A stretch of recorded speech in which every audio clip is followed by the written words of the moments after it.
شیخ Saadi فرماتے ہیں میں رود بار کے جنگلوں میں کھڑا تھا تو ایک آدمی چیتے کے اوپر سوار تھا، ہاتھ میں سانپ کا کوڑا پکڑا ہوا تھا۔ تو میرے قریب آ کے اس نے بریک لگائی نا جب، تو میں ٹھٹر گیا، ڈر گیا۔ تو وہ مسکرا کے کہنے لگے، وہ صاحب جو چیتے پہ سوار تھے، سعدی ڈر گئے ہو؟ تو میں نے کہا بات ہی ڈرنے کی ہے، پہ چیتے پہ تم سوار ہو، ہاتھ میں سانپ کا کوڑا پکڑا ہے۔ تو سعدی فرماتے ہیں وہ بزرگ مسکرا کے بولے، سعدی تو خدا کا ہو جا، خدا کی خدائی تیری ہو جائے گی۔ تو ہو کے تو دیکھ ان کا، پھر نوکر ہو جائے گی ساری خدائی تیری۔ لیکن ہم جب زر کے پیچھے لگ گئے تو پھر غلام بن گئے۔ یہ دنیا کی مثال سائے کی طرح ہے، سائے کے پیچھے بھاگو گے تو آگے بھاگے گا، سائے کے آگے بھاگو گے تو پیچھے بھاگے گا۔ اللہ اکبر۔ حضور نے ایک سوراخ سے بیل نکلتے ہوئے دیکھا، نکلنے کے بعد پھر دوبارہ اس چھوٹے سے سوراخ سے وہ گھسنا چاہتا ہے لیکن وہ گھس نہیں پاتا۔ تو جبریل امین سے پوچھا یہ کیا ماجرا ہے؟ عرض کی یا رسول اللہ صلی اللہ علیہ وسلم، یہ اس شخص کی مثال بیان کی گئی ہے جو زبان سے بڑا بول بول بیٹھتا ہے اور پھر اس کو واپس لینا چاہتا ہے تو وہ نہیں لے پاتا۔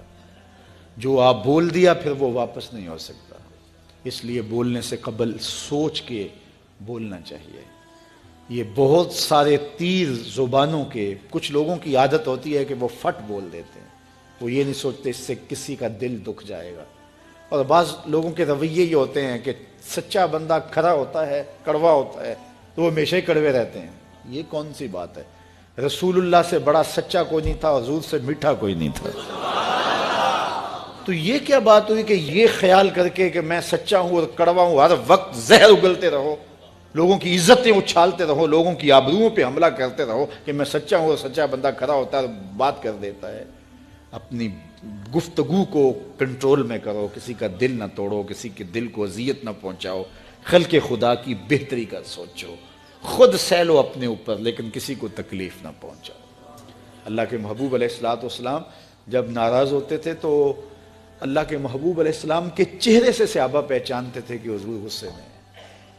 کوشش حضور کی ہوتی کہ کچھ نہ کہا جائے، اور اگر حضور علیہ السلام کچھ کہنا چاہتے تو پھر آقا کریم علیہ السلام اجتماعی طور پہ کہتے ہیں کہ بعض لوگوں کا یہ خیال ہے ایسا نہیں ہے ایسا ہے، تاکہ اس کو دیکھو کئی لوگ بھرے مجمع میں ایک شخص کو ٹارگٹ کرتے ہیں، ایسا کرنے سے اس کی عزت ہی باقی نہیں رہتی۔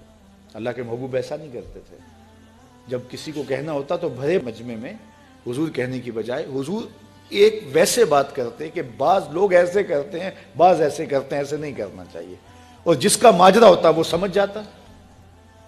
تو یہ کوئی بات نہیں ہوتی کہ میں کھرا آدمی ہوں، میں سچا آدمی ہوں، میں لوگوں کے دل چیرتا رہوں، میں لوگوں کے دل پر حملہ آور ہوتا رہوں، لوگوں کے جذبات سے کھیلتا رہوں، لوگوں کو تکلیف اور آزار پہنچاتا رہوں، اور خلق خدا کے لیے میں تکلیف کا باعث بن جاؤں صرف اس بات پر کہ میں سچا ہوں۔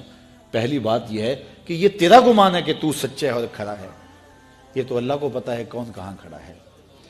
اس لیے یہ بات بہت اہم ہے کہ بولنے سے قبل سوچنا چاہیے، ایسے ہی زبان سے کوئی بات نہیں نکال دینی چاہیے۔ عربی کا ایک شعر ہے کہ جراحات السنان لہو تیام ولا یلتام ما جرح اللسان، کہ جو زخم نیزوں کے لگتے ہیں وہ بھر جاتے ہیں لیکن زبان کے تیروں کا زخم کبھی نہیں بھرتا، وہ تازہ رہتا ہے۔